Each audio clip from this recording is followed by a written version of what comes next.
Good morning, everyone. Happy Monday. My name is Jonathan Bailey. Information below, but we've got to get into it today because it is a busy day for me, and we got a lot to talk about because I want to today discuss an issue that ended up hitting a little bit closer to home than I was prepared for here. And specifically, I wanted to talk about Amanda Palmer. This might not be a copyright issue directly, but it's copyright-ish because it talks about that really tough question of how artists are going to get paid for their work in this digital age.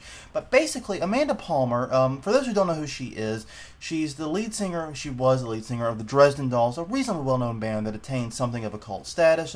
She's married to Neil Gaiman, the famous author.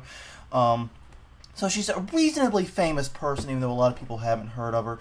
And she's reasonably successful as well. But she became kind of the darling of the Kickstarter community some time ago. She launched a campaign to raise $1 million so that she could crowdsource a new album, a new tour, and all this stuff without having to do without any major label backing.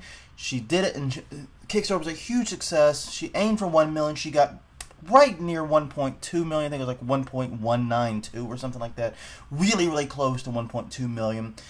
And was a huge success. Everyone was very happy for her, and she kicked off her tour, and she's actually on that tour now. And in fact, the reason it hits a little close to home is she's in New Orleans tonight as I'm doing this. So that's something we'll talk about in a minute. But the long and short of it is she launched this tour, and she posted on her blog late in August, and the story's just now starting to catch fire. But she posted that she was interested in having musicians who are professional-ish, whatever that means, play with her on the tour for free. Basically, they wouldn't be compensated. They'd be given beer, free admission, and a chance to be on stage with Amanda Palmer. And that was the extent of their payment. And the musician community, at least certain elements of it, are very, very upset with her. A lot of people are critical, including people that paid into her Kickstarter who are wondering, well, we gave you $1.2 million, and you can't even pay the musicians that are making this tour possible. What the heck, you know? And I know it's not that simple. I know that the 1.2 had to do a lot of different things, so it's not that straightforward. But the point is, a lot of people are very upset that she's not paying her musicians. Amanda Palmer, for her part, has responded, saying, quote unquote, not quote unquote, but basically, to paraphrase, saying we're not forcing anyone to do it. Everyone's got to make a choice for when they want to work for free or they want to work for pay. And basically, we're not exploiting anyone. We're not putting a gun to anyone's head and making them do this. And good point.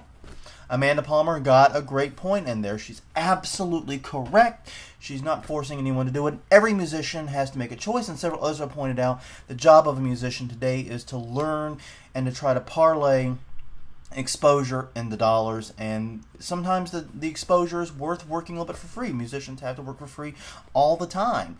So why should this be any different? Well, but then I thought about it a little bit harder, and I realized I think Palmer kind of ducked the actual question, the actual accusation against her. Specifically, the problem is this.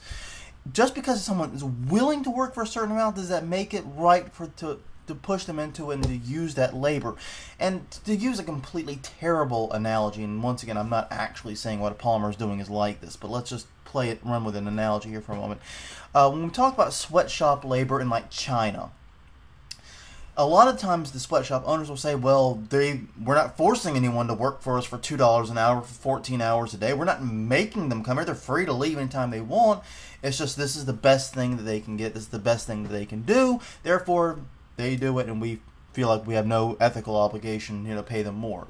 And that's a very, very strong way to look at it. Because just because someone's willing to work for a certain amount, does that mean it's right to have them do it? Does that mean it's the correct thing to do? Palmer turned around and she turned all the attention to the focusing on the decisions of the musicians without taking without really addressing at all the decisions she's making as the employer. And as the employer, she has to make a lot of decisions. Is this a fair and just amount to charge people? And just because someone's willing to work for a certain amount doesn't mean it's right to make them work for that, or have them work for that. I shouldn't say make. It doesn't mean it's right. And that's kind of my problem with this.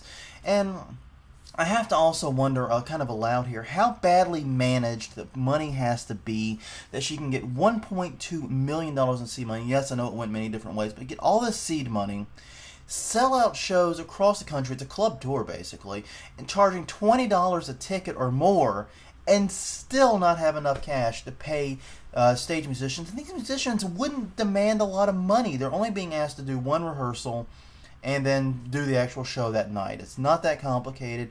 It's admittedly not a lot of work. But that means it also wouldn't be much to pay them, at least a little bit of something.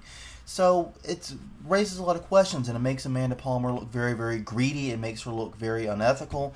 And a lot of people are really upset about this. And the reason I say this hit close to home is because when I learned in my research that she was playing here tonight, I did a little research. It was $20, $22 a ticket now. We'd have to pay the door price. But basically, I asked Crystal, because my significant other, Crystal, she's bigger fan of Amanda Palmer than I am. She's been a fan of the Dresden Dolls for years. I'm kind of on the fence about it. I could take it or leave it personally. I'm not saying it's bad music, just saying it's not my cup of tea.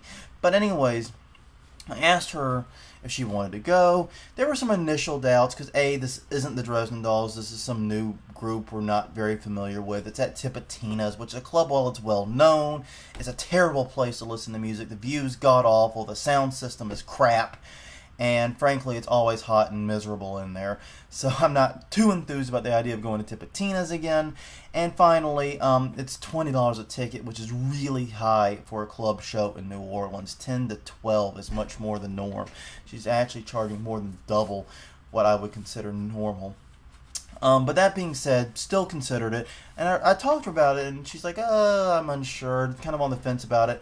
And I asked her, and well, she asked me rather, why are you researching her? Why are you talking about her on PT? And I explained the situation. I explained what happened, what she's doing.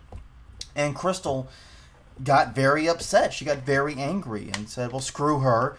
We're not going. And that was the decision. It was made right then and there. We're not going to the show. Well, there you have it. Like I said, it wasn't my decision. I tried to lay out both, Palmer's side, the musician side, and everyone's side. Tried to link her to a couple articles in an email. She's emphatic, doesn't want to go. And we're friends with a lot of musicians here in the city. We know how difficult it is. We know how hard they work and how hard they play for very, very little money. And this did not seem right. It seemed exploitive because, let's face facts, if this was not Amanda Palmer, if this were any other musician on the planet, these musicians would not be even considering playing for free. And Palmer is taking advantage of her name to get people to play for her for free when she most certainly and most likely could easily pay them. And that just seems exploitive to a lot of her fans, and it seems exploitive to a lot of the other musicians who are talking about this online. So yeah, that's how the story ended up hitting closer to home. I really don't have any final thoughts on it. I'm going to let that take place in the comments. So until next time, this is Jonathan Bailey, signing off.